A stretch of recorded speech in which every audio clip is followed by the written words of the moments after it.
Being a mom is like 1,000 little jobs wrapped up into one amazing responsibility. I know from watching my own mom and how crazy it is switching back and forth from traumatic nurse to afternoon mathematician, from organizer-in-chief to five-star chef. This Mother's Day, show her how much you appreciate every job she does with a special limited-time offer from 1-800-Flowers.com. Right now, when you get ahead of the Mother's Day rush, 1-800-Flowers will give you an exclusive 36 for 36 offer. 36 sorbet roses for just $36. That's only $1 per rose. With an impressive mix of pastel shades in pink, orange, and lavender, these roses are guaranteed to make her smile. Stunning sorbet roses are the perfect way to surprise all of the moms in your life. Wife, aunt, sister, mother. These breathtaking roses from 1-800-Flowers are picked at their peak and shipped overnight to ensure freshness. 36 sorbet roses for only $36. It's an amazing offer, but hurry because it expires Friday. Just pick your delivery date and 1-800-Flowers will handle the rest. Don't put this off, guys. Order today from 1-800-Flowers.com. It's what mom would want you to do.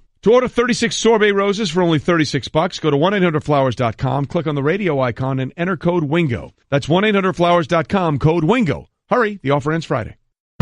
Decking, railing, lighting, furniture, fencing, framing. At Trex, we make the most in outdoor living because you deserve to get more from your life outdoors.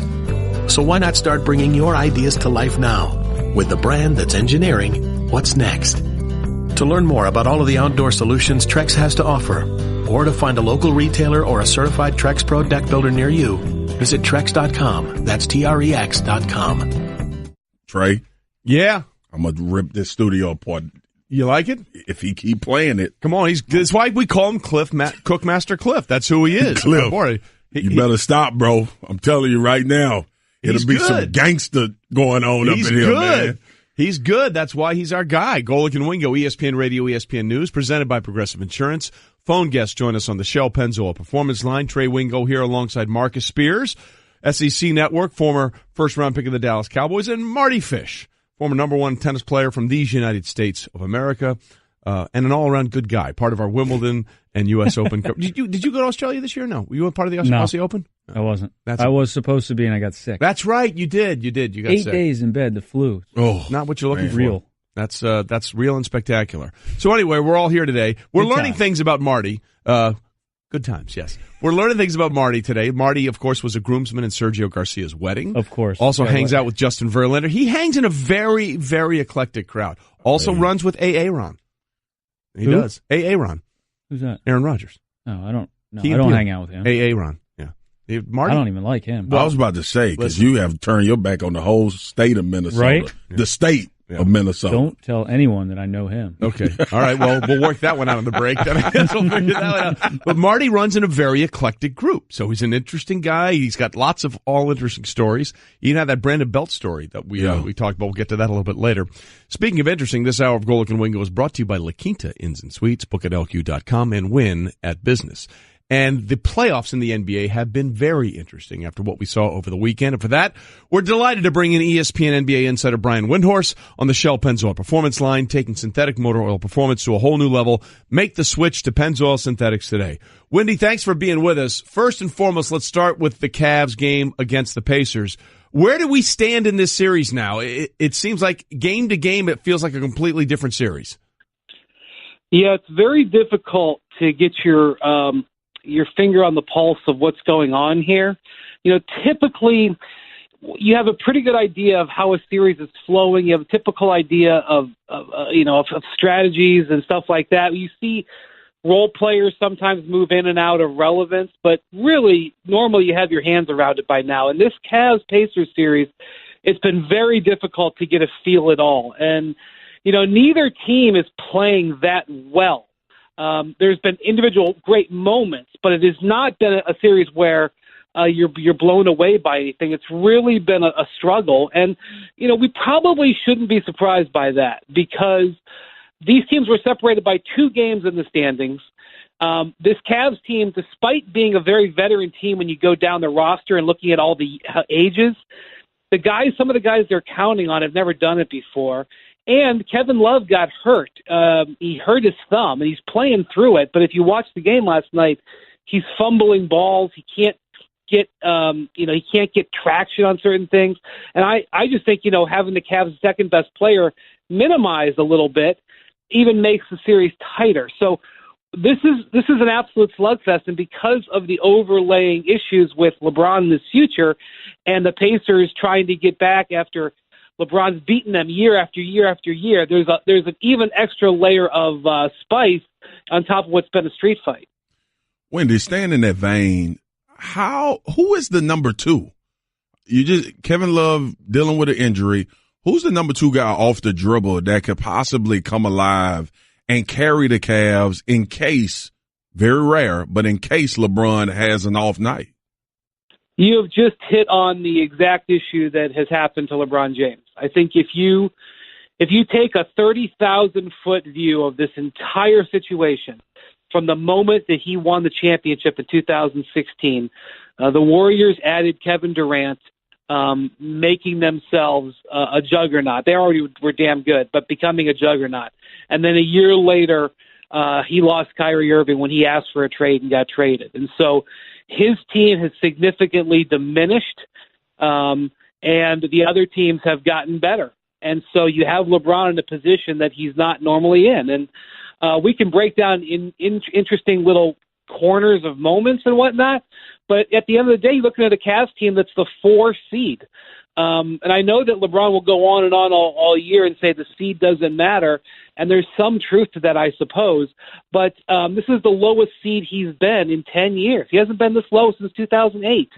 So you're looking at a team that just, quite frankly, isn't as good as other teams he's been on, and we're seeing that slimmer margin for error take place in this series. They can't survive when an opposing player has a great game like Bojan Bogdanovic had on Friday night. They can't survive their own role players struggling. He just doesn't have the same firepower on his side. Even though he's playing well and he's putting up giant numbers, he doesn't have the same team. And I mean, I know we've all known that for months now, but it's manifesting itself right in front of us. Well, that leads us to the biggest question this offseason. Brian Windhorst with us on ESPN Radio and ESPN News this morning on Golic and Wingo. What is the future, regardless of what happens this season, whenever it ends, for this Cavs team, which has been remade, 4 times this season alone? What happens next for LeBron? What is the future going to be like this summer? Will he opt out, or do you think he wants to stay? Trey, I honestly don't think he knows.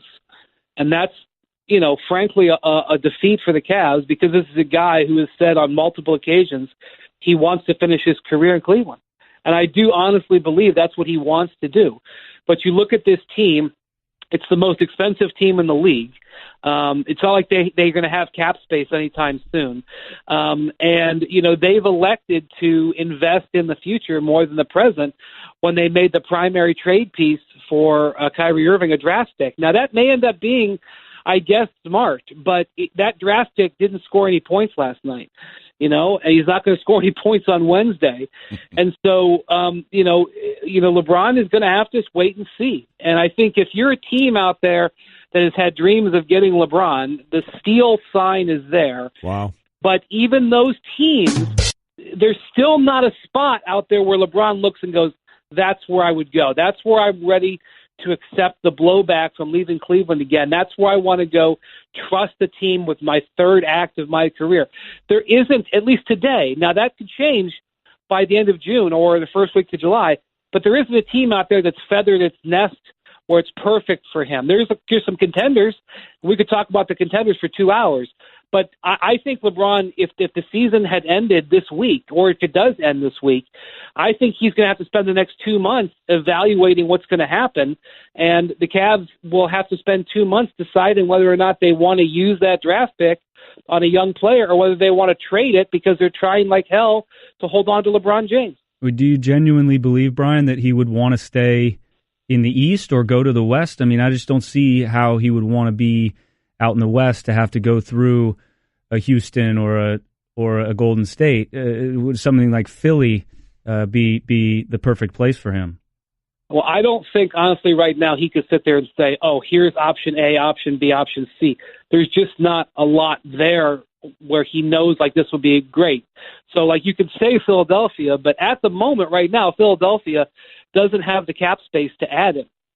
They could do some things to get there, but they don't. I mean, I know a lot of people have jumped to that conclusion, but they'd have to take some pieces off their roster to do it, and I don't know if that would change the arithmetic at all. To me, and this is what I've said, I honestly believe that LeBron's future is tied to what happens to Kawhi Leonard.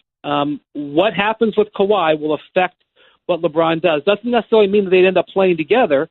But if Philadelphia, for example, focuses all of its efforts on trading for Kawhi Leonard, it may make it not so feasible for them to acquire LeBron. If the Lakers are able to get in there, get Kawhi Leonard in some sort of trade, then all of a sudden that maybe affects how LeBron looks at the Lakers. If Kawhi ends up staying put in San Antonio, it's not out of the realm of possibility that the Spurs could get LeBron's attention. I don't think that's necessarily likely, but that changes it. That's why I say, to a certain extent, what happens with Kawhi will affect what happens with LeBron, because if LeBron's going to move, if LeBron's going to sever ties, it's not going to be for a hedging bet. It's not going to be, right, well, if I go to Philly, it's going to be for a badass team, okay? And so right now, I promise you, there are teams out there that have their whiteboards, even if they're in the playoffs right now, and they're constructing, how can we get this badass team together? That's how teams have gotten LeBron in the past. And if you honestly think that you can get him, you move heaven and earth. And we're also in a bit of a transition period in the NBA. We could see other major stars on the market. We don't know what's going to happen with the stars in Portland, for example, after they went out. Will one of those guys be available? We don't know what's going to happen with Paul George. I mean, there's a lot of fluidity that can happen that LeBron can massage. And if you're a Cavs fan, or if you're the Cavs organization, you want him playing basketball for the next 2 months. You don't want him sitting there with his phone plotting with people about how they're going to all of a sudden make a move. Because remember, the biggest deal that happened in the league last year was Chris Paul getting traded to Houston. That was the deal that was completely constructed by James Harden and Chris Paul, because they were sitting at home during the finals, hanging out and plotting the future. That's how the NBA works. And, of course, their teams were involved. Of course, the Rockets were telling James Harden how to do it. Well, that's what's going to go on if LeBron James has 2 months to figure it out. Well, listen, by the way, Brian Windhorst with us, our NBA insider. If nothing else, you've given me my fantasy football name for next year's team, Brian Windhorst Badass Team. That's going to be the name of my fantasy football team. That is definitely going to work. But that's the offseason, and it's the NBA offseason is always fascinating, Windy. But the thing that I like about this playoff run, remember last year it was 12-0 for the Golden State Warriors to get to the Western Conference Championship and the finals, 12-1 for LeBron and the Cavs to get there as well. It sure feels like this is going to be a much more interesting road to get to the finals than we've seen in the last 3 years. For sure. The Warriors, quite frankly, they're just not playing great basketball, and it's not even just not having Steph. They're just not playing their top end, and that's one thing's interesting. We see the Raptors, who, they've reverted a little bit back to last year. Now, I still think they're going to be okay, but it's a toss-up series now. They're now in a 2-2 series playing against a team with 2 All-Stars. That's not very comfortable. We have no idea what's going to happen in that Bucks-Celtics series. That may be the hardest series to read after Pacers-Cavs. Really the only team that I've watched so far and said, boy, they've really, really super impressed me has been the Sixers. And, maybe this is the year. I remember, 4 years ago, the Warriors, catching fire at the right time, being great, and they broke through and announced their arrival on the stage in a year where it was in transition, where the Heat had faded, where the Spurs had faded. There was a window for a new team to step through, and the Warriors did that. Maybe that'll be the Sixers, but we still have a long way to go, and I don't feel like I know what's going to happen in most of these first-round series, and that's not something we've said in a long time. Brian, let's talk about the only team really to get to the second round already, the Pelicans.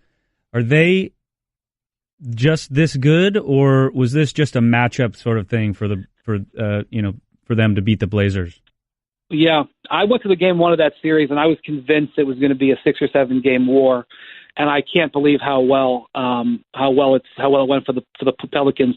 What I think we're seeing right now is what I call the Matrix moment which I know dates me a little bit. And says The Matrix is like 20 years old now. But no, it's still awesome. Don't worry about it. When the Keanu Reeves character figures out he's better than everybody and it's just over, like Anthony Davis is having his Matrix moment. It's happened in different years for different superstars. Like, for example, I've been watching and waiting for Giannis to have it. Giannis hasn't had it yet. We've had two, very close games in that series. He had a tip in yesterday. But Giannis, someday, I honestly believe, will realize he's better than everybody and just start winning games. This is Anthony Davis' sixth year. Until last week, he'd never had a playoff win.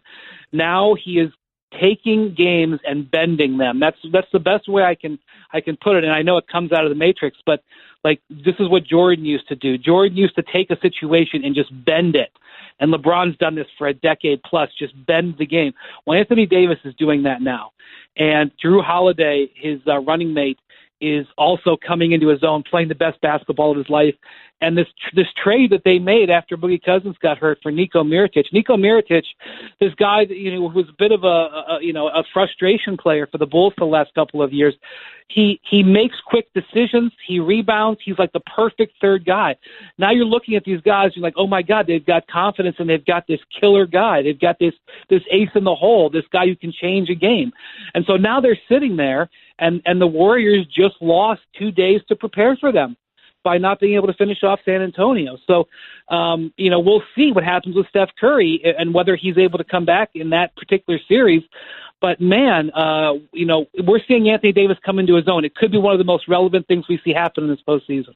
Brian Windhorst with us, our NBA insider. And, Brian, yeah, it is fun. And what we've seen from the San Antonio Spurs, I thought was a culture win more than anything else. We're just not going to fold. You're going to have to beat us, which I thought was pretty cool. But one thing we talked about at the end of the regular season with you was the MVP vote. And it seemed like it was going to be James Harden's to win, and then LeBron, of course, plays all 82 games and puts up phenomenal numbers.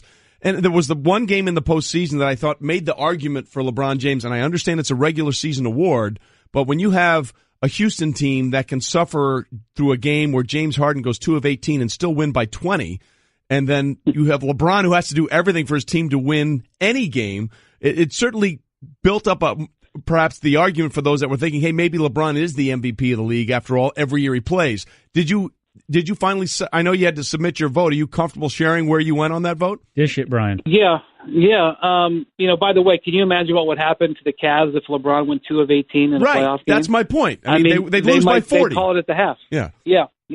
I voted for James Harden, and it was a difficult vote. I think a lot of people just thought it was a layup. I analyzed it more and twisted and turned on it more. James Harden was so phenomenally great this year. He's done things offensively that have really changed the nature of the way certain plays are run. His isolation basketball and his step back and some of the things he's done are at the highest level ever done in the NBA. And believe it or not, there are different ways to evaluate defense. There is no magic bullet, but there are certain measures of defense, statistically at least, where he ranked ahead of LeBron this year. And even in this series, I don't think LeBron's play has distinguished himself on defense at times.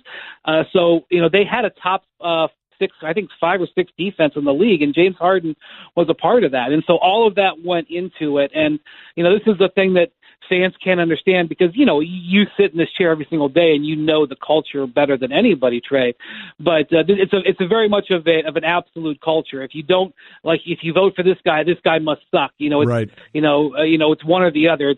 That's not true at all. It's completely nuanced, and I recognize LeBron having a historic season, doing remarkable things, and I say even with that, James Harden has elevated that highly. And so I gave James Harden my vote. I wish that LeBron had more than 4 MVPs because I don't feel great about it, but James Harden earned it. And also James Harden, the whole body of work for from October, the award is for October through April. And there was a couple of periods in there where LeBron just wasn't his best. Now, he's still winning Player of the Month in those awards, but compared to James Harden, it was hard. So I didn't love it, but I felt it was the right decision to put Harden number 1.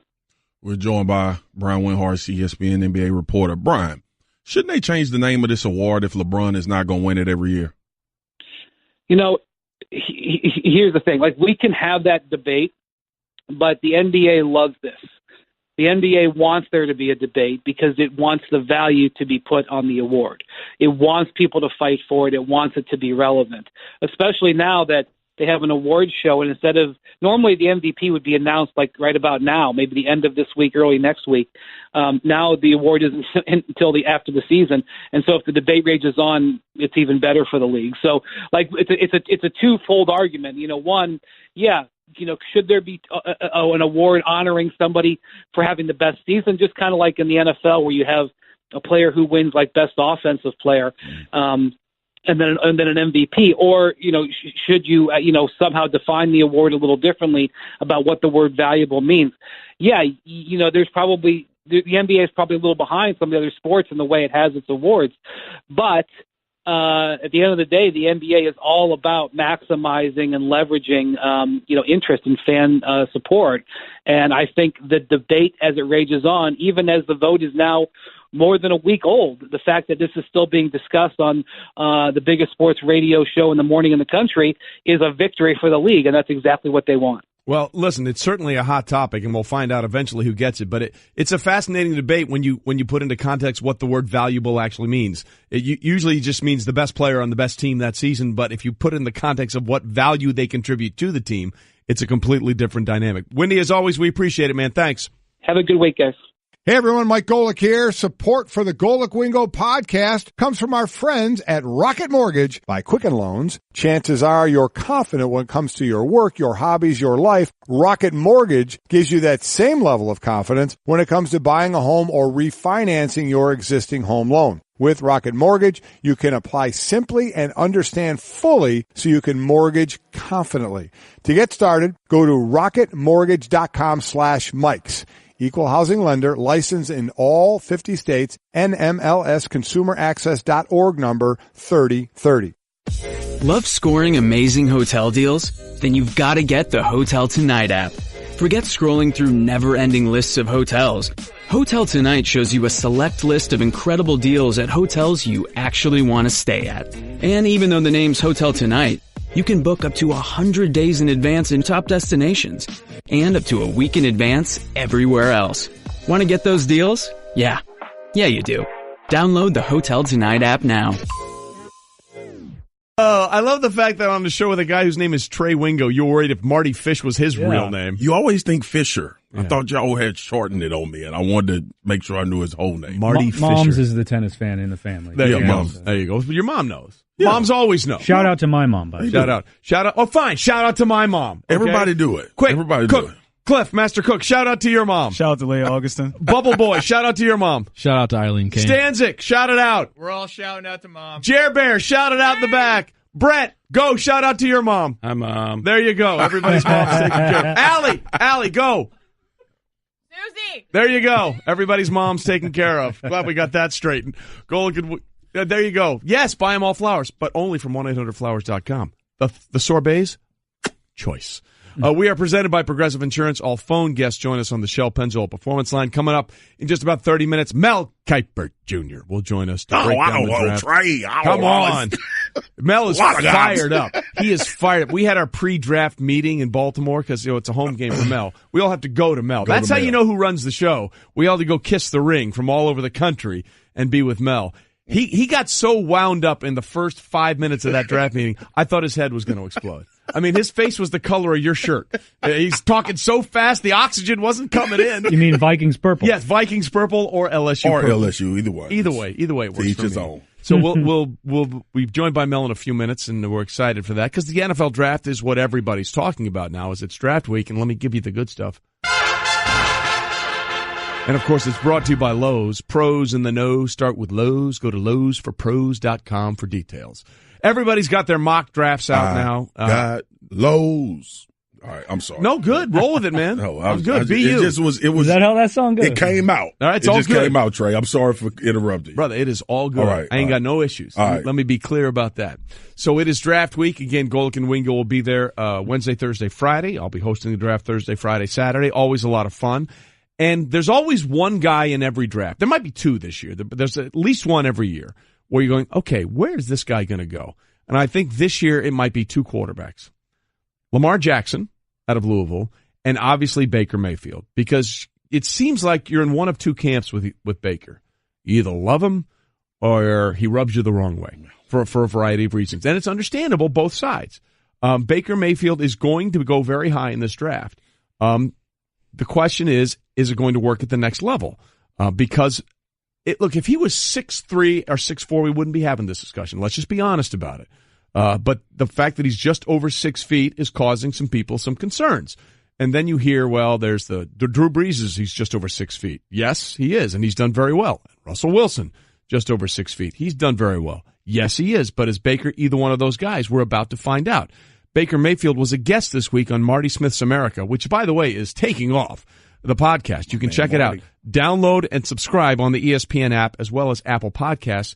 And here is something of that conversation that Marty Smith had with Baker Mayfield. The maturity issues, that all these draft gurus, whatever you want to call them, they've never played football before, so it doesn't really matter when it comes down to it. But they say the issues would be maturity. They say they don't know if I can be a franchise guy. I've been the face at Oklahoma fortunately for 3 years at a place that, you talk about the Alabamas, the Ohio States, the Clemsons, the Michigans, the USCs. I mean, it doesn't get bigger than that. So I've been preparing myself, even though I didn't know it, for this next step for a while now. And I'm ready to go have it all be about football.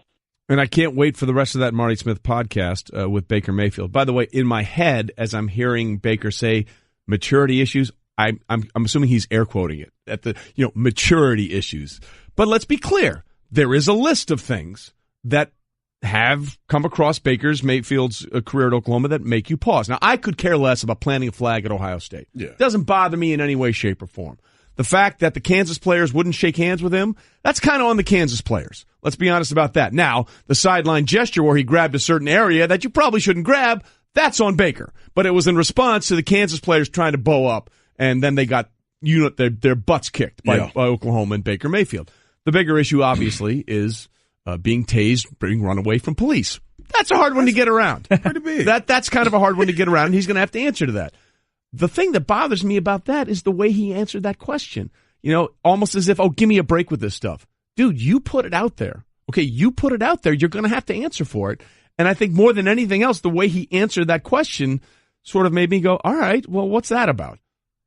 I'll let you go, Marty, because I'm finna go on a rant. All right, here we go. Well, I only got one thing to say about him is that you're not going to change him.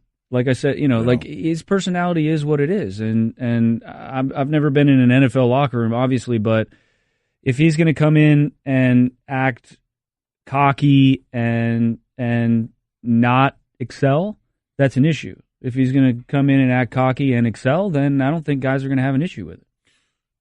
Here's the problem. Here we go. And go. All right. And cue. Here is the problem. At some point, Baker Mayfield's team said, make this seem like this wasn't you. All right? Because what he how he explained that, it's like we created those stories. Correct. Like we created this persona of Baker Mayfield without actually seeing and knowing the things that you've done. I had this discussion last year with a lot of guys. I was at Florida when all of the guys got suspended. All right. It comes to a point where it's choices, not mistakes. Yeah. It's decisions that you are making.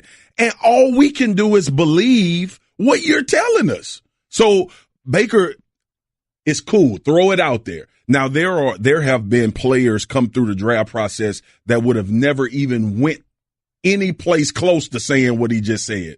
That's Baker Mayfield. Right. Though. And that is the problem that everybody has up until this point. His talent doesn't supersede what he says and does. And there's a difference, Trey. I know in America, people want to think that everybody should be treated fairly. Well, in sports, everybody's not. Your talent gives you a longer leash depending on how good you are. The more you can do, the more they'll put up with. Absolutely. No so when he says something like that, like you alluded to, it just reminds me of who we think Baker Mayfield is. Yeah. That to me validates it. Now to your point, Marty, and I'm with you 100%. When you're a baller, you can get away with that. And dudes will believe in you in the locker room. The only thing that I would be careful of, and I'm not, I think Baker is a talent. Don't get me wrong. There's no question about that. It's no question that he's a talent.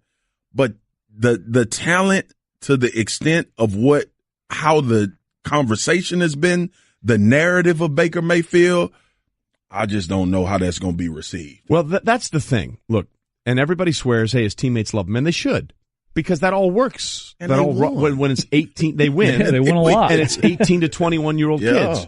But, if you're your fifth year in the league as a defensive lineman and you're looking for make sure you secure that next contract and you got mouths to feed, that whole rah-rah stuff only works if the wins follow it up. Like Drew Brees is uber competitive, and he gives those speeches. But you know why they all rally him? Because he puts it out there. Yes. I mean, he's got 5 of the 9 5,000 passing yard seasons in NFL history. Over half of them have Drew Brees' name on them. So, listen, the rah-rah stuff works because that works. That works. The rah-rah stuff never works if the other part doesn't work. And I'm from my experience, Trey, as when I was playing with the Dallas Cowboys, as a defensive guy, right, Tony Romo could say what he wanted to say because we felt confident that Tony Romo was going to deliver and give us a chance to win every game that we played in. That matters. We listen to that. They're in the league, the dynamic is so different, and I don't think, like, college players don't grasp it. I didn't grasp it before I got to the league. This is your livelihood now, right? Like, I have a wife with 3 kids, and I'm playing in the NFL. And if I get a quarterback that comes in and we go 1-15, you know what usually happens? They look for everybody else to fire before they fire the quarterback. Right.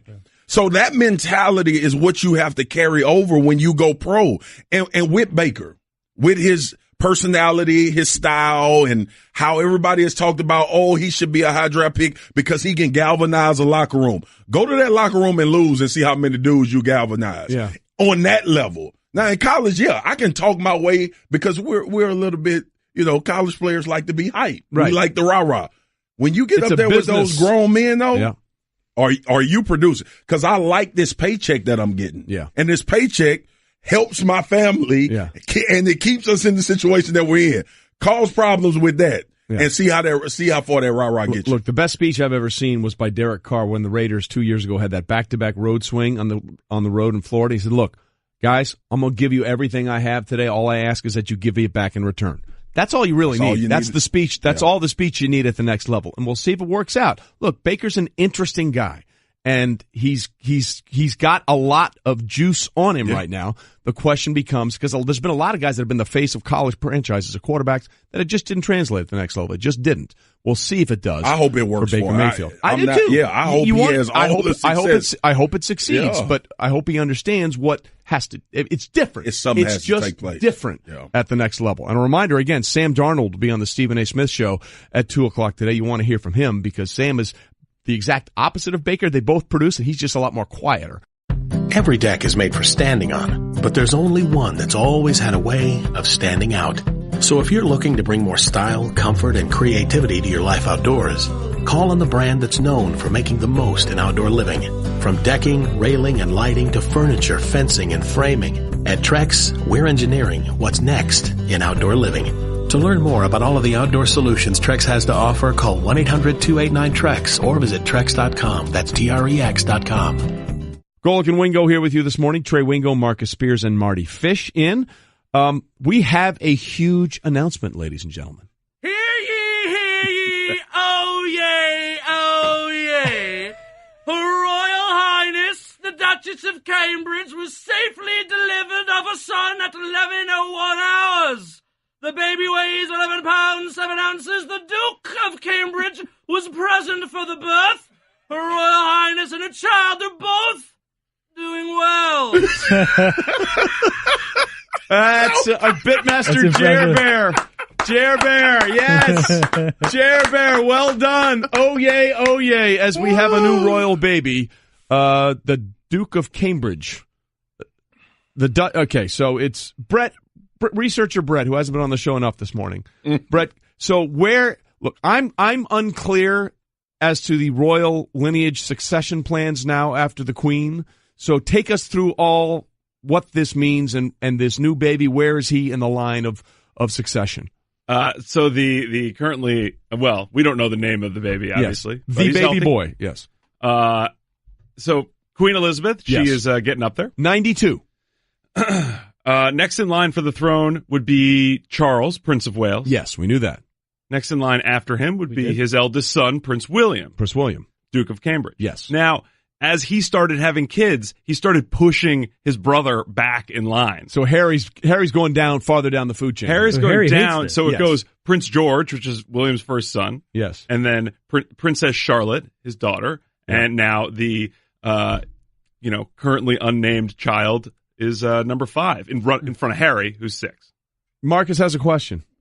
Raise What do you my got? hand. Yes. What This do is they cool. do? Yeah. They live a better life than us. I mean, I know all the perks, and we talk about what is their actual job. Well, I believe the title, Brett, is the Queen serves at the pleasure of the people. Is that not the way they describe it? I believe so. They don't have any political anything going on. Okay, She's just the queen. she not serves at the lawmakers. pleasure of the people. Yes. With that big guarded Like fence. if you need Yes. coffee, Okay. like she'll All right. get you coffee. By the way, we think you're 9th in line, and Marty, you're 10th now in Okay. succession for I the. was going to say the the baby Windsor boy is crown. ahead of you. Yes. That's all we know. Yeah. Jared Bear's the best. Well, I think Marcus wants to be the next town crier. I think so. All right. So as we continue this morning, Marty is a former number 1 tennis player in the United States. Played very well. 6 ATP wins, right? Or 7? Did I short you one? 6. 6. There you go. So you're known for long rallies in tennis, especially on clay. God, it can go forever, right? Yeah. Yeah. So Not we have me specifically. not but not you specifically. But we've seen clay court rallies last 23, 24, 25 strokes. Easily. It happens all the time. Easily. Well, we had something that might have set a record over the weekend. Brandon Belt of the San Francisco Giants fouled off a lot of pitches. I think it was 21. It was a 21 pitch at bat. A 21 pitch at bat before he lined out. So congratulations to him in the length of time since the late 80s, right, Brett? Since the late 80s, since they've been tracking pitches, it's the longest at bat they can remember. But because Marty is well versed, and you got a minute to tell the story, in many circles, he has a Brandon, of all people, Mardy Fish has a Brandon Belt story. 1 minute, go. Justin Verlander and I were headed to the car show in LA. Justin Verlander, star, name dropper. And the reason why I say Justin's name is because he bought a car that they only had 50 of. Yes, that they Mercedes with a Formula One engine. Right? Yeah, pretty expensive car. And so the guy that sold it to him was going about how Justin, MJ, and LeBron were the only 3 athletes that The were only 3. able. Justin Verlander, Michael Jordan, and LeBron. The only 3 that had this car. 20 minutes about this. Yeah. About how they were the only 3. Yep. And then we go over and get a drink, and Brandon Belt comes up and says, "Hey, I'm Brandon Belt. I play first base for the San Francisco Giants." Very cool. Yeah, very cool. He's super nice. What are you really doing nice here, guy. they say? What are you doing here? So I was lucky enough to be able to buy one of these cars. So the salesman's whole pitch was, hey, Justin, only you, MJ, and LeBron, and then 21 pitch Brandon Belt shows up. Hey, just bought the same car. Justin They have was the Big Mac. We have the Big Mick. Yeah. Justin was odded out. He was a spot cross about it. Coming up, as we said, it's draft week, and we have Sir Lord of Mel from Baltimore. Next, you're holding up the line, ma'am. What did you say? You're next in line for the water slide, ma'am. Feet forward and enjoy the ride. Okay, dearie, this does look fun. Whee-oh! You melted me! I've melted! The Wicked Witch of the West on a water slide? Surprising. What's not surprising? How much you could save by switching to Geico. See what you've done! Oh! Geico. 15 minutes could save you 15% or more. Being a mom is like 1,000 little jobs wrapped up into one amazing responsibility. I know from watching my own mom and how crazy it is switching back and forth from traumatic nurse to afternoon mathematician, from organizer-in-chief to 5-star chef. This Mother's Day, show her how much you appreciate every job she does with a special limited-time offer from 1-800-Flowers.com. Right now, when you get ahead of the Mother's Day rush, 1-800-Flowers will give you an exclusive 36 for 36 offer. 36 sorbet roses for just $36. That's only $1 per rose. With an impressive mix of pastel shades in pink, orange, and lavender, these roses are guaranteed to make her smile. Stunning sorbet roses are the perfect way to surprise all of the moms in your life. Wife, aunt, sister, mother. These breathtaking roses from 1-800-Flowers are picked at their peak and shipped overnight to ensure freshness. 36 sorbet roses for only $36. It's an amazing offer, but hurry because it expires Friday. Just pick your delivery date and 1-800-Flowers will handle the rest. Don't put this off, guys. Order today from 1-800-Flowers.com. It's what Mom would want you to do. To order 36 sorbet roses for only $36, go to 1-800-Flowers.com, click on the radio icon, and enter code WINGO. That's 1-800-Flowers.com, code WINGO. Hurry, the offer ends Friday. Decking, railing, lighting, furniture, fencing, framing. At Trex, we make the most in outdoor living because you deserve to get more from your life outdoors. So why not start bringing your ideas to life now with the brand that's engineering what's next?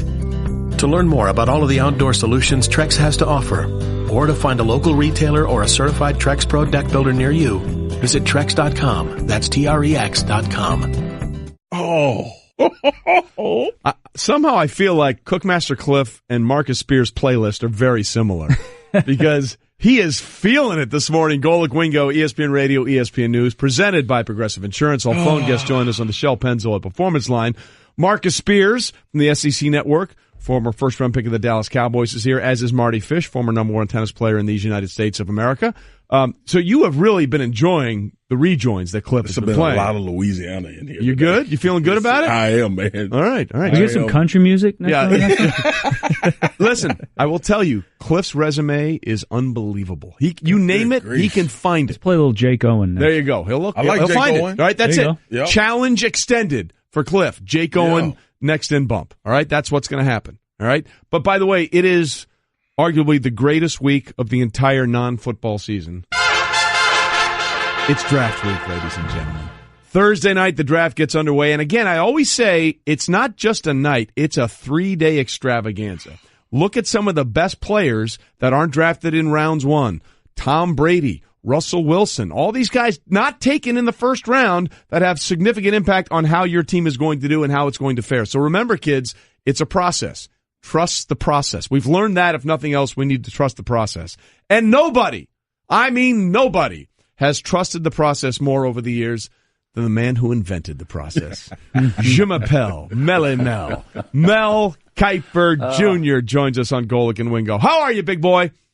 I'm good. That's why on Saturday night we're worrying about undrafted free agents, right? So the draft extends to Sunday when we find out where all these guys that don't hear their name called end up landing, which is sometimes some pretty good stars, some starters in the NFL were found with those undrafted guys. Tony Romo, Kurt Warner, just a couple of names to throw out at people just right to name now. A few. Just to name a few of the very many.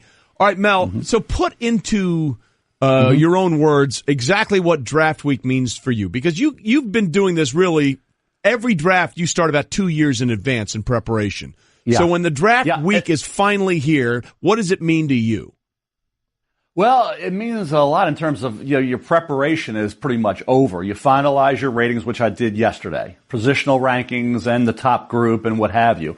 What I was working on this morning would probably shock everybody. I was doing a top 10 list for next year's draft and a top 5 quarterback list for next year's draft, which is going to be used when we're doing day 3, Trey. Yep. So this morning and last night I spent looking at guys for next year's draft already. McShay's got his first round mock for next year coming out the week after the draft. I got this coming out on day 3. So it's amazing how many things kind of tie together. When you think you're worrying about the draft choices coming up, we already know what we know about those guys, and now we're already worrying about guys for next year.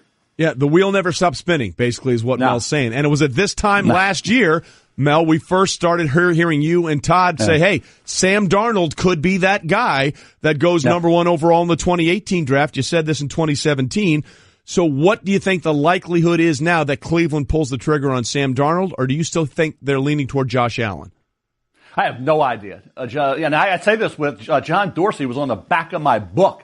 Way back in the early 80s when he was a linebacker coming out of Connecticut. I've known John for a long, long time. We've been to Oriole games together. He's a good friend of mine. He's not telling me. I'm not even going to ask him. He's not going to tell me. He's not going to tell anybody. And so I don't know. Darnold, Allen, I don't know what Cleveland's doing. We've heard Allen a couple weeks ago. Everybody had changed their mocks to Allen. People say, why are you staying with Allen? I haven't heard anything to take Allen out. Whoever you began with, Trey, if you began those mocks back in January with Darnold, you stayed with Darnold. You began those mocks as I did with Josh Allen, you stayed with Josh Allen because nothing's been said to affect your thinking. Mel Kiper Jr. with us as we get set for the start of the draft. Again, Golic and Wingo will be there Wednesday, Thursday, Friday. Come check us out. And, of course, Mel and I will be doing all 3 days of the draft, along with Louis Riddick, Kirk Herbstreit, Todd McShay, Adam Schefter, Chris Mortensen, and a cast of thousands. But we're trying to put in perspective now why this draft is so unique. Because there's the potential of 5 and even 6, potentially, quarterbacks going in the first round. That would be significant because in the common draft era, going back to 1967, we've only had 5 taken twice. 1995, there were 5, and 1983, obviously, there were 6. 1999, there were 5, and 1983, there were 6. So that, when we talk about 3 of the top 5 picks, maybe quarterbacks, 5 or 6 going in the first round, that makes this draft historically significant, right? It does, and it's kind of created a scenario where some really good players at the top of the board will be there at 6, 7, 8, 9.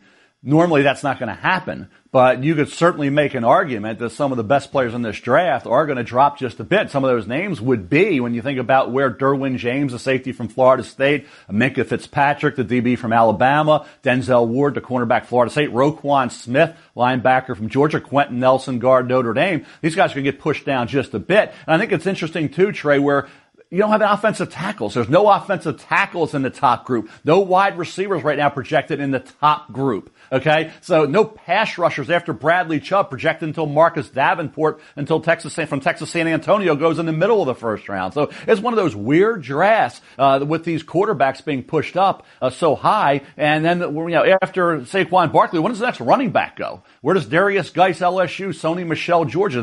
Does one of those two get into the late first round? It's going to be a lot of fun. There's a center. You talk about that center position. James Daniels, Iowa. Frank Ragnow from Arkansas. Does one of those two, or maybe both of those centers, get pushed into the first round? It's going to be a really fun evening Thursday night, and obviously the fun will, I think, continue to rise and the entertainment value rise as we move forward to see which players are still on the board as we get into the second or third round of the draft. Maybe some of the guys that we expected to go in the first don't go on Thursday night and have to wait until Friday. Mel, I've been waiting to get to you. I've been waiting Marcus, to get to you. Now. Let me ask you this, man. I think the dynamic in this draft is totally different because are you evaluating the quarterback for the potential that he has in the ceiling or the guy that's ready to come to your franchise and play right now? In my opinion. You're looking – yeah. What do you think, Marcus? I think Josh Rosen is the more NFL ready right now. Yeah. I think Sam Darnold has the highest ceiling, possibly Allen. How do you evaluate that? Yeah, it's a good question. I don't think it matters. I think that to me is something that people talk about, but what's the reality of it? And I know that some think all these quarterbacks are going to play this year, even though they look like they won't, because they'll be better than the guys, some of those journeymen that are there. Somebody's going to get hurt. Maybe Bradford has had injury issues. Tannehill's had injury issues. But on paper, they will be able to sit. I think Rosen is more equipped because of the offense, obviously the high IQ, all that to play right away, but you never know. And I think the best laid plans, nobody thought Carson Wentz was going to play right away. Nobody thought Russell Wilson was going to beat out Matt Flynn. You never know how that's going to go. I don't think you evaluate a quarterback based on that. I saw John Elway struggle mightily as a rookie. I saw Steve Walsh look better than Troy Aikman when they were both together in training camp one year. Long term, short term, even short term, did it matter, let alone long term? It doesn't. So I really concern myself with where they'll be in year 1. I want to know where they'll be in year 3 through 12. And I think if you can get to that point in the evaluation and figure that all out, you're a heck of a lot better than you would be just worrying about who's going to be better year 1 when most of these rookies are going to have their share of issues anyway. Mel Kiper Jr. with us as Draft Week is here. And just to show you how good Mel is, let's go back in time to his 2005 grading of the draft. And this is what he gave the Dallas Cowboys, Mel. You gave them an A. One of the best hauls for any teams thanks to a significant upgrade on the defensive front seven. DeMarcus Ware is a terrific attack linebacker. Marcus Spears is a great fit in a 3-4 scheme. Marion Barber is bigger. And defensive tackle Jay Ratliff is versatile enough to play a 3-4 or a 4-3. So, Mel, you nailed it, and you nailed it with Marcus Spears. My tip of the cap to you, sir. Yeah, Mel. LSU players usually don't let us down, right, Marcus? Hey. Usually you get an LSU player, they usually come in ready to play in the National Football League. They do. Now, our other co-host today is Mardy Fish, who is just the biggest Minnesota homer. Mel, all he cares about is what the Vikings do at 30. So, Marty, ask your question. Vikings at 30, Mel. Well, I was going to say one thing real quick. Would it be crazy to think that Cleveland should take Saquon Barkley at number 1 and then take the best available quarterback at 4? That would, I think, look good when you think about where Barkley is number one on most boards, Marty, but he's a running back, and there's some other pretty good ones in this draft. And I think for John Dorsey, he was able to draft Kareem Hunt when he was the GM of the Kansas City Chiefs last year. We saw Alvin Kamara in round 3, where Hunt went do really well. I just think if you evaluate all these quarterbacks and you say, this is the guy, you can't wait till 4 because you're going to lose them. The Jets gave up 3 starters to go from 6 to 3 to get the third best quarterback possibly. The Browns picked number 1. They passed in the past on Roethlisberger. They passed on Wentz. They passed on Watson. They passed on Carr. They passed on everybody. Now they can pick the one guy out of all these quarterbacks that everybody wants, these 4. They have a shot to get the one that they deem the best. You can't wait till 4 and then take a chance of losing that guy because you see that division. Flacco's not going to be around forever. Neither is Ben Roethlisberger and Andy Dalton. I've said about a month ago, they can own this division if they nail this draft, and that starts with the quarterback at number 1, and then worry about the running back. If Barkley slipped to 4, he won't, and then worry about the running back maybe in the second round when you can get a Sony Michel, Georgia, a Darius Geis, LSU, or a Ronald Jones from USC. Yeah, okay, that's all great. Now who are the Vikings going to take at 30? More important we need some question. offensive line play. Yeah, the purple people eaters. You need offensive line help, and I think that's going to be where you look at a Jaron Christian from Louisville as a kid who certainly has a lot of ability. Some think a corner could be in the mix if, say, a Mike Hughes from Central Florida dropped down that far. So certainly the offensive line's got to be fixed. That's why Case Keenum had those struggles against the Eagles. It was the offensive line and the defensive front of the Eagles getting after Keenum. That Minnesota Viking offensive line was their issue, and they got to solve that problem. And I think Jaron Christian, you know about high ceiling for left tackles in this draft? He has a very high ceiling. Mel Kiper Jr. with us, by the way. Jaron Christian, if he goes in the first round, he would have bragging rights over his brother. Gerald was Mr. Irrelevant in the 2015 draft. So can you imagine the family dynamic there? Hey, that's great. You got drafted last. I was in the first round. There will be bragging rights in that table for a long time for Jaron Christian out of Louisville. Mel Kiper Jr. reminding us. Guys, yes, sir.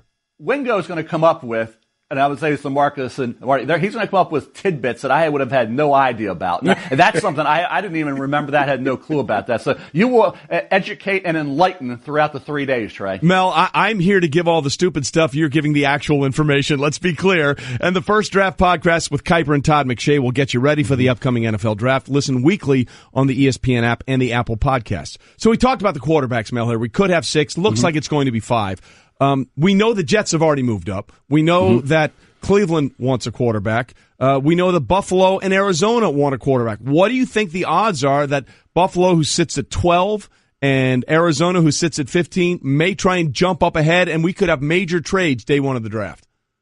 Well, I think you will. These quarterbacks, this jockeying for quarterbacks happened last year. It's going to happen this year. And I think Lamar Jackson's the pivotal one, or Baker Mayfield drops, or Rosen drops into that 7 to 11 range. What does Miami do? Do they stay at 11? What does Buffalo do? You know Buffalo made that move to get the pick at 12 to have a chance to move up to get a quarterback. It's too expensive to go up to 2, and the Giants don't want to move all the way back to 12. We get that. But at 5, you have Denver. Maybe that's where they move up to get that quarterback, be it Mayfield or Rosen. We don't know what's going to happen at number 1. And then Lamar Jackson gets interesting because maybe sometimes you can just sit where you are. Maybe Buffalo at 12 can't make that deal, and they sit there and take Lamar. What does Arizona do? What does Pittsburgh, New England do late in the first round? Do they just wait it out? And Buffalo picks again at 22. So I think Lamar Jackson's going to be the whole storyline. And we're going to be, after the 4 are gone, Lamar Jackson's going to be the next quarterback off the board. And like I said, and then Mason Rudolph, does he get into day 2 when he could maybe be a late 1? That 32nd picks the Philadelphia Eagles. Everybody seems to think the Eagles are trading out at 32. That could be a spot to jump in and maybe look at a Mason Rudolph. If you know you're not going to get him in the late 2nd, you get him at the end of the 1st. So could we have 6 quarterbacks in the first round? Maybe. Mel, I got to ask the stupid question that may have me never invited back. But I got to ask you this, and I know the paradigm. I understand how important the quarterback position is. But what if I said this? What if I said take Saquon Barkley 1 and take Bradley Chubb 4 and buy yourself a year or 2 with Tyrod Taylor in Cleveland? How stupid would that sound? That would be ridiculous, Marcus. Don't hold back, Mel. Don't hold back, Mel. Let's go. Bring it. I mean, there's nothing else to say. It's a quarterback league. This is a Browns team that's passed on everybody. So now they're going to pass on 4 of them? And Tyrod Taylor's okay. But, this is, again, where you could get the special entity. 2 of these 4 and you throw Lamar in at 5. Some of these quarterbacks are going to be special. Okay, when we had 3 go back in 2004, all were really good. There was no bust of that group with Eli, Ben, and Phillip Rivers. So you never know. People say 50% of these guys are going to be busts. We don't know that, and we know that a couple of these are going to be big time, or at least really good. It happens all the time. The two of these guys. So how is Cleveland guy who has that choice? And John Dorsey's a great football man. He's got to figure that out.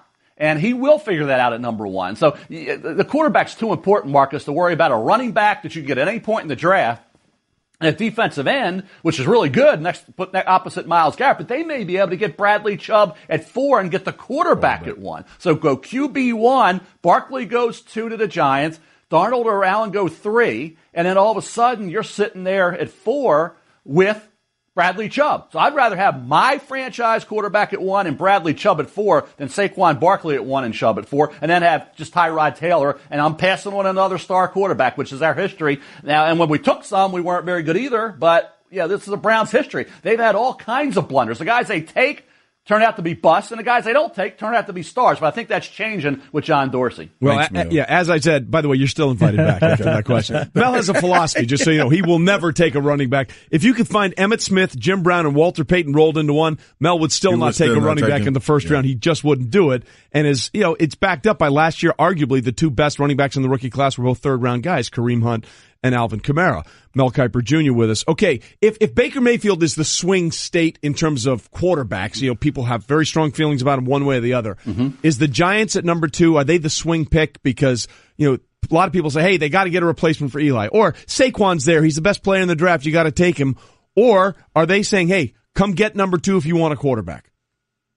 Yeah, I think this is a great spot, and it's a very challenging spot. It's like when Marcus came out. Everybody wanted Marcus. So where do you go? You got all these great schools who want you. Where do you go? It's tough to isolate just one and pass on 2 or 3 others. It's like you go in looking for the ice cream. What ice cream? You got all these great choices. Do you like a crab cake? You like shrimp? You like steak? You got all these different choices, and they're all really good. And I think it's going to really indicate where they think this organization is with Eli Manning. And because you can get Darnold or Allen. You're sitting there. You got one of those 2 quarterbacks. And how much longer is Eli playing at a high level? Or you can take Saquon Barkley to help Eli.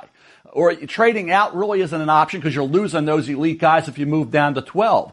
Then you say Bradley Chubb, a defensive end over the quarterback, over a running back. I would, but they would. I would never take him over the quarterback. So all these different options that are all really good. Which one do they feel is the best option? So sometimes, you figure, I'd rather just have one guy I love, and I know if he's there, I'm taking him. Now you got 3 or 4 different ways to go. I think it's going to be really interesting. Dave Gettleman said, I want a Hall of Famer. Now, hey, quarterbacks can become Hall of Famers. This notion you can't take a quarterback because he's not going to be a Hall of Famer, you're going to miss on a lot of guys.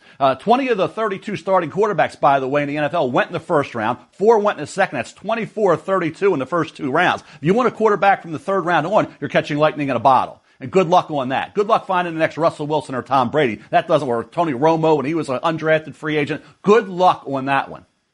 All right, listen, Mel, you just said, as Mel Kiper Jr. joins us, you just said you finished up your final evaluation. So when all is said and done, based not on who's going to go number 1, but based on all the input and the data you've looked at, the best player available in the 2018 NFL Draft is? Running back Saquon Barkley. Even though you'd never take him number 1 overall.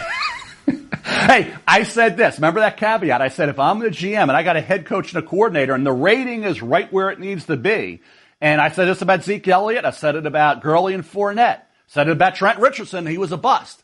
But if that rating is in line and you need him as a missing link and the coordinator and the coach said, I got to have him, we can't not take this running back, and the grade indicates he should go at that spot, I just say, okay, you win that battle. But more times than not, it's not worth taking a running back in the first round of the draft. History proves that. Well, look, you're right. I mean, it's an interesting thing, but I love the fact that you're conflicted about this because you would never do it, but the data tells you that Saquon Barkley is the best player in the draft. I would blame it on them. Yeah. I would blame it on them, Trey, and have my win-win, because I'll find what I would do then is I would take another running back down the line. And just as a little insurance policy, or just to prove my point, if I were I'd let them have their running back there. I'll get a running back 4th or 5th round, 3rd round, and I know can be maybe as good, close enough to make it very interesting. Okay, so before we let you go real quickly, give me that running back that you think could be an Alvin Kamara, that could be a Kareem Hunt in this year. Who's a 3rd or 4th round back that may surprise people? Well, I think in the 3rd round, you could see Nick Chubb from Georgia. If you do, he could fall that far. Who is a powerful late 2nd, early 3rd, he could. And remember, Kareem Hunt had a great Senior Bowl, yet he dropped to the 3rd round. Alvin Kamara was a dynamic player. Tested out, he had almost 11 broad jump. He had a 40 vertical. He was a tremendous athlete with versus. He went in the 3rd round. So these guys, Todd McShay thought Kamara would go in the late 1st round. So we're going to find Rashad Penny, versatile kid at San Diego State. He could be there in the 3rd round. Nyheim Hines, who does everything at NC State, kind of like a Deion Harris, Darren Sproles. He could be in the 3rd, 4th round. So we can talk about running backs. We will find on day 2, day 3, some really good running backs coming off the board. Mel, you're the best, brother. I'll see you Wednesday at the draft meeting, okay?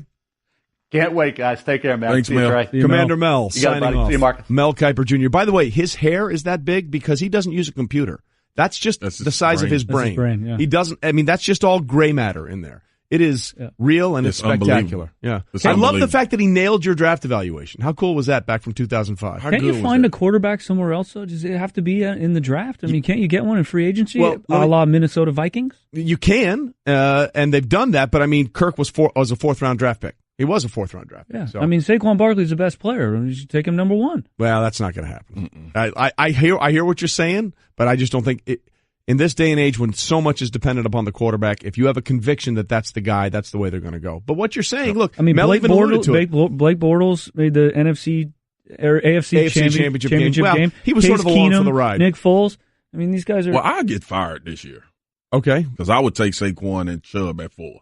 You would take that 1 at 4? I would, no doubt. No doubt. And I get it.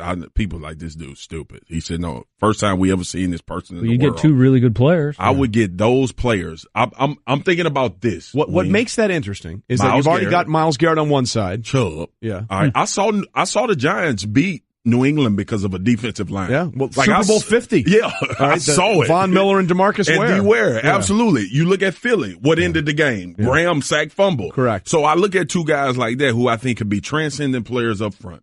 And then you put Saquon Barkley in the backfield. Tyrod took Buffalo to the playoffs. Yep. I mean, Tyrod is very underappreciated. He is so underappreciated. But with that being said, if you don't think Tyrod is the future, right, at least you can buy yourself a year or 2.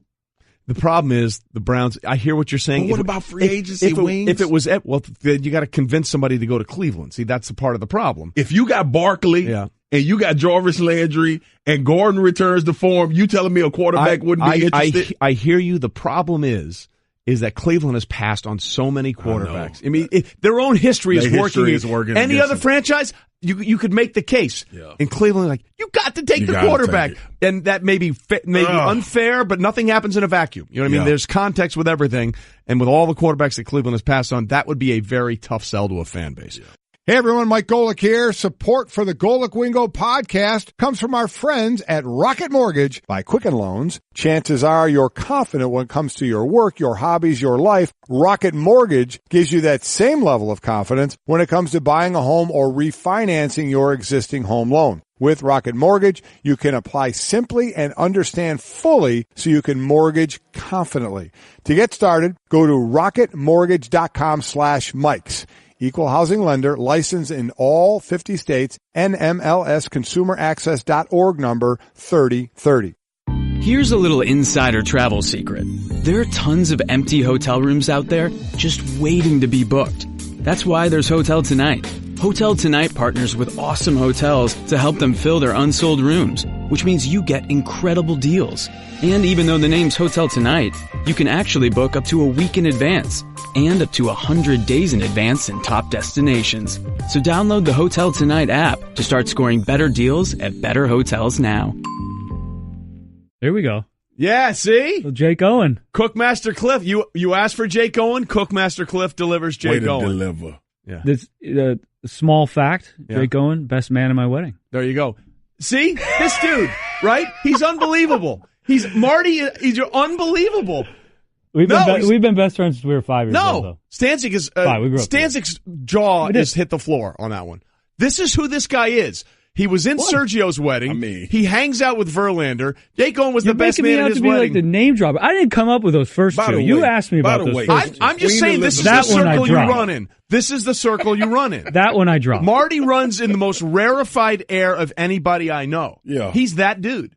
People love tennis, man. What can I say? People love tennis. That's not it. By the way, I love tennis. I love you. I don't think that's it. T'Challa from Black Panther is my brother. Yeah. I mean, I just thought I should tell everybody. There you go. Was your life is what's the old sitcom you used to come I live in Bel Air, California. Oh, there it is. Name drop again. Bel Air. So you got to hang out with those circles in West Philadelphia. By the way, we'll have another great Marty story coming up in a little bit later. And it gets better? Oh well. He's the most annoying guy in the world because of this. Okay. And we'll get into that a little bit later. We're going to talk about golf. Yes, it's you literally don't stop it. Don't give it away. Okay. But along these lines, you are the most annoying person in the world. Okay. As we continue here on Golic and Wingo on ESPN Radio and ESPN News, presented by Progressive Insurance. All phone guests join us on the Shell Pennzoil Performance Line. And I'm all in for the bitterness and the pettiness and owning what you believe, which is why I am all in on what Central Florida has done. Okay? I look at SEC. Marcus is already raising his eyebrows, shrugging his shoulders, but they are all in on owning their mythical national championship. UCF went undefeated, beat up Auburn in their bowl game, went 13-0, the only team that won undefeated this year, ran through everybody, and then, of course, they had a parade celebrating their national championship. They made national headlines because of that. And then, as athletic director Danny White promised, not only did they have the parade, they hung a banner at the UCF spring game and also gave out championship rings. So they are all in about it. UCF football is saying you can take whatever you want. Nobody else lined up against everybody, took them all down. Therefore, yay verily, oh yay, as Jer Bear might say, UCF has declared themselves the true national undefeated champions of college football in 2017. To that, Marcus, you say what? And this is exactly why there's a loser's mentality right now in the country. That's why. Listen. How can you say there's a loser? They didn't lose a game. Trey, listen, how ironic is it that UCF beat Auburn and went 13-0 and claimed the national championship, and Auburn actually went 13-0 some years ago and didn't claim one? You know why? Because Auburn expects to play in the national championship to name themselves the national champion. Look, this UCF thing has really been overblown. I wish the story would have died like 3 days after we're just throwing more logs on the fire. No, get the kerosene, get the matches, throw more tinder in there. Nobody is disrespecting the fact that they had a great season. There are players on this team that are very good football players that will be drafted. But with that being said, you are not the national champions. You're just not. Are you sure?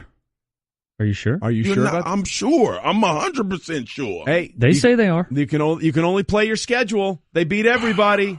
They're owning it. They wanted to play some people. They weren't allowed to participate. They were not chosen. They were not deemed worthy. Trey, where before the season started, where was the national championship game played? Where was it announced that it was going to be played? In Atlanta. Okay. Mercedes-Benz Stadium. Did UCF play? Wait, didn't they play the national championship in Atlanta? Peach Bowl in Atlanta? Did they play the game that was deemed the game in Atlanta? They played their national championship game in Atlanta. Okay, all right, guys. I need somebody to answer the question. No, okay, they didn't. There it is. But if you were them, wouldn't you do this? Look, USC did this same thing in 2003, the year we won it. Yeah, right. They said, "Hey, we shared it," and they literally gave it to them. The game was played in New Orleans, though. That's the game that y'all said was the national championship. Y'all at the time was the BCS, the computers. All right. Before that, like there's questionable national championships at Alabama from years back. Right. So yeah, anybody can claim one, but if you don't play in the game, I guarantee this. All right. Where's the NBA finals this year? Well, it'll be in the two probably cities. In Golden State. Probably in Golden State and maybe Cleveland. All right. So You know, they do that where the teams maybe Minnesota. So the other teams that are not playing in that game that beat Cleveland in the regular season or beat Golden State, they are not going to claim a world championship. No, they're not. No, that's way different. That is a little. It's not different. It's a little different. You have to play in the game to be a champion. I'm just in this to make you upset at this. I'm really just in this, egging them on because this is going to drive SEC people crazy, right? They don't even want to acknowledge. Exist. But Trey, I am not here waving that band, Marty. Listen. It could have been Oklahoma and Clemson in the national championship. You know what would still hold true right now? What? UCF would not be the national champion. That's what would. But I love the fact that they're taking this as far as they can take it. They right? have fun, UCF. They are. I gave up on Twitter. I gave up on Twitter yesterday. I said, man, you know what? To each his own. Everybody get a trophy now. Anyway. What got you to the point of giving up? Because there is the point. The sake of the argument is what continues it. Right? That's what it is. It's just like people on social media. If you continue to pay attention to their foolishness, that validates their foolishness. Well, look how excited they are to get these rings. But would you say this is foolish? I'm happy for them. Would you say this is foolish? I say this is foolish. Foolish. I don't think it's foolish. You're going against the grain of a whole history of college football. I understand all of that, and I get it. And look, in my mind, they're not the technical national champions. But if I'm them, I don't think this is foolish. I'm riding this for all it's worth. I am all in on this as much as you can be in all this. And you know why? See, Trey, you've become a millennial. Oh, God. This social media. Fantastic. This social media. You just took 30 years off my life. This is wonderful. Greatest day in the world. This social media has created the Trey Wingo we're listening to right now. No, I'm just saying you Trey, should. Look, seriously. Marty, when you were the number one player in the United States of America in tennis, right? Yeah. Trey, and a darn good guy. In our generation growing up, think about what would be said about a team that didn't win the national championship that is claiming the national champion. Just think about it. That's fair. That's fair. Think about it. That's fair. Come on, man. That is not. But the only way for them to elevate themselves is to keep themselves in the national discussion. You're right. And that's what they're doing. You're absolutely right. Right. Oh, another way, by the way, is you probably gonna have to venture and play what's considered a top. Pull up the schedule. Yeah. Brett, do you have something to contribute here? You look like you had the quizzical I'd like to speak on air look. I said, Brett. I'm just saying, UCF beat Auburn. That's great. All right, that's great. Auburn also beat Alabama, who then got to sit at home for a week before they went and played in the playoff. And they won, rightfully. But they also lost to a common opponent, which is the crux of the UCF argument, which makes it fun. Yes. Although, to Marcus's point, as he's about to drive his head through the microphone here, if you're not watching on ESPN News, is that you have to wonder how inspired Auburn was to play in that bowl game. Correct? That's part of the discussion here. But even that's beyond not their problem. That's not their not. problem. No, it isn't. You're right, Marty. But even beyond that, UCF go through the SEC West. This wouldn't be a discussion, right? Are you sure? If they were able to go through the SEC West, this would not be a discussion. Well, they beat the SEC West champs, didn't they? They beat the SEC West champs. You're exactly right. There is a reason that strength of schedule is a big deal in the college football playoff selection committees. But the hard part for UCF is getting people to schedule them that's at this the point. I'm with UCF on that argument. Yeah. I'm totally with them. I'm with Boise years ago. I'm totally with it.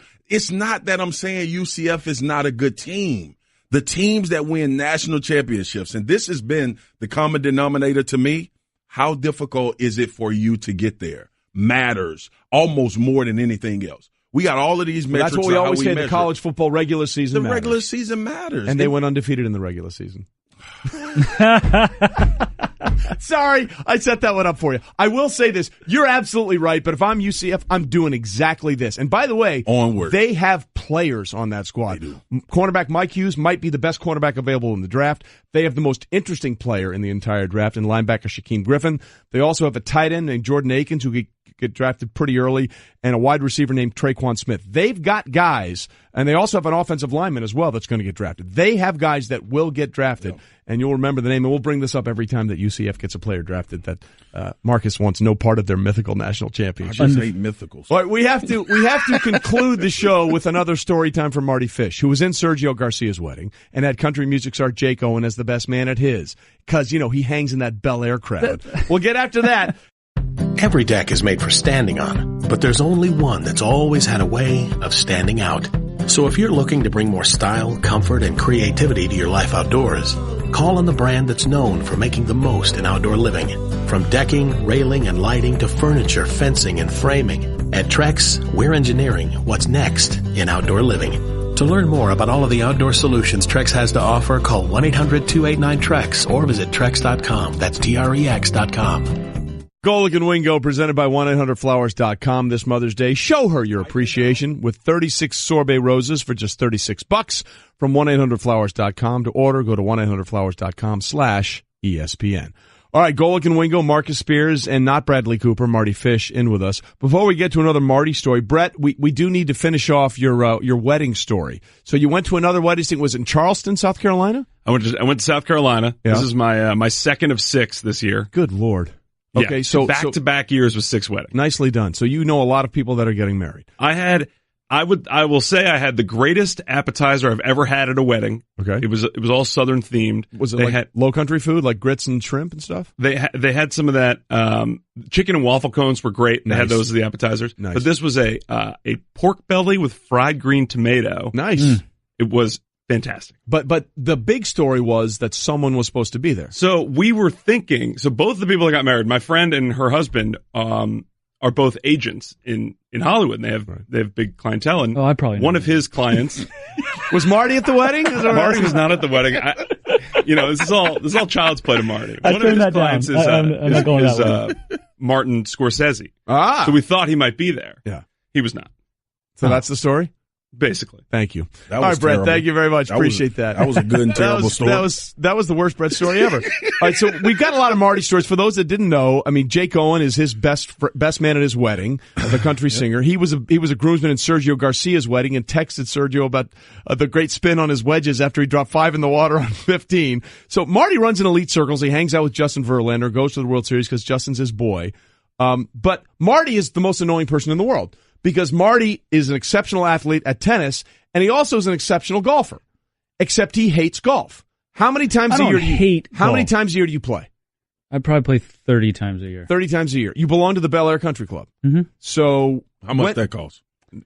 You got somebody over about there. the $2.5 million that Justin dropped for that car. Cool less than Justin paid for that car. Okay. Separate issue. Somebody entirely. cool with. But Marty is that guy that can stop playing golf for 6 months, pick up and still go drop a 68 on you. And it drives you crazy. For example, when was the Bel Air Club Championship? September. And who won that?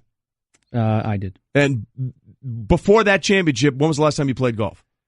Probably late June. So he had gone basically 2 months. Yeah. 2 months without picking up a club. And this jerk walks into the Bel Air Country Club. And what did you shoot in the final round to win? 67, 68. I hate you. Like, I literally hate this guy. I can't stand him. I played a sport where the ball is going 150 miles an hour. Yeah. This game, the ball's not moving. So why is it so hard? Why does it have to be so hard? Marcus, right? Don't you want to punch him right now? Like, you really should punch him. There's no athleticism whatsoever. Oh. You just stand there and you swing a club, and the ball's not moving. And you shot a 67. I just can't putt. That's the only thing. That is true. It's horrendous. I mean, he's a strike show. I mean, he plays every year at the celebrity event in Tahoe.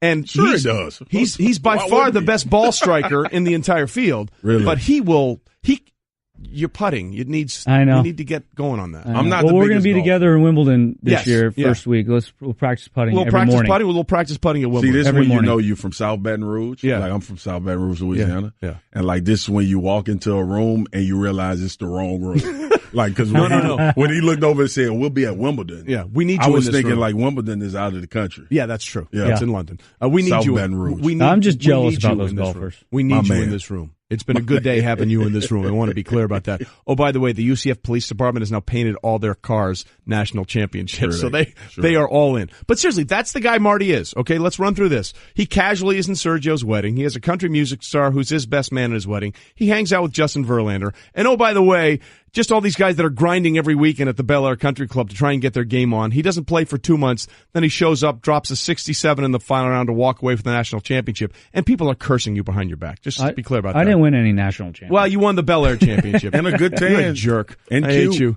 Thanks for being here. Marcus, thanks for being here. Marty Fish, the world's most interesting man. See ya. Next, you're holding up the line, ma'am. What did you say?